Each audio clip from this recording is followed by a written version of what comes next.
तालिबान ने 10 दिन में काबुल पर कब्जा कर लिया, लेकिन उसके बाद वो 2 मोर्चों पर लगातार फेल हो रहा है। एक मोर्चा पंजशीर का, जहां तालिबान को नॉर्दर्न अलायंस के लड़ाकों ने पानी पिलाया हुआ है, और दूसरा मोर्चा है काबुल की सत्ता का, जहां तालिबान के कदम ही नहीं जम पा रहे हैं। तालिबान में बरादर सरकार बनना तो तय हो गया है, लेकिन सरकार है कि बन ही नहीं पा रही। पंजशीर के मोर्चे पर तालिबान ने अपनी जीत का झूठा प्रचार तो किया, पंजशीर अब भी तालिबान के पंजों से कोसों दूर है।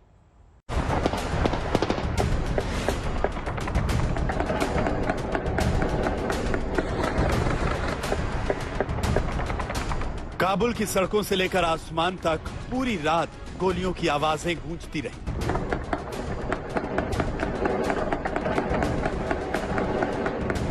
तालिबान के लड़ाके पूरी रात पंजशीर पर तालिबान की फर्जी जीत का जश्न मनाते रहे।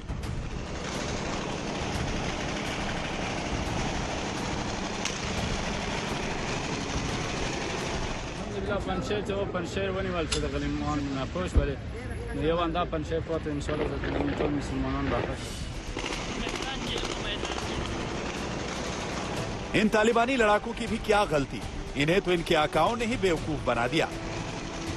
और तालिबानी लड़ाकों ने पंजशीर पर फतेह की झूठी खबर पर हर्ष फायरिंग में कम से कम 17 लोगों की जान ले ली। लेकिन सच तो यह है कि पंजशीर पर कब्जे का तालिबानी दावा पूरी तरह बकवास है।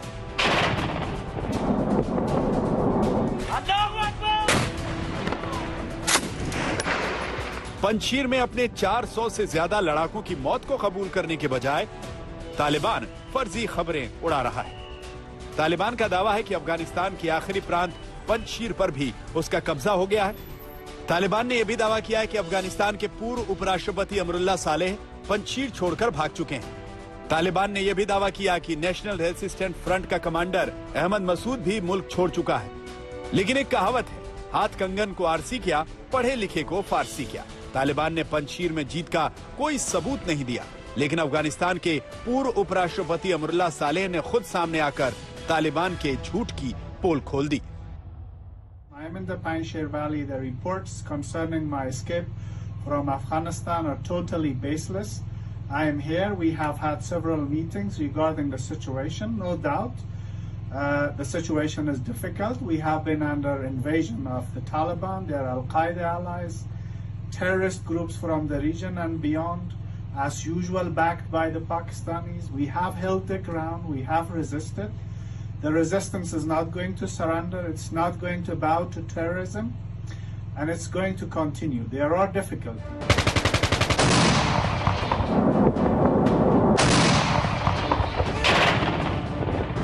यानी पंजशीर अभी भी तालिबानी पंजों से आजाद है, और उसे आजाद ही बनाए रखने के लिए सालेह और अहमद मसूद ने खुद मोर्चा संभाला हुआ है।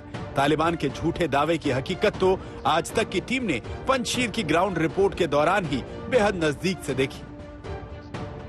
India Today and Ashtak, the only channels on ground to report from battlefield Panjshir.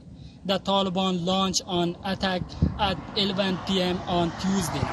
You can hear the gunshot in the background. The office of style ongoing. Casualties expect both sides.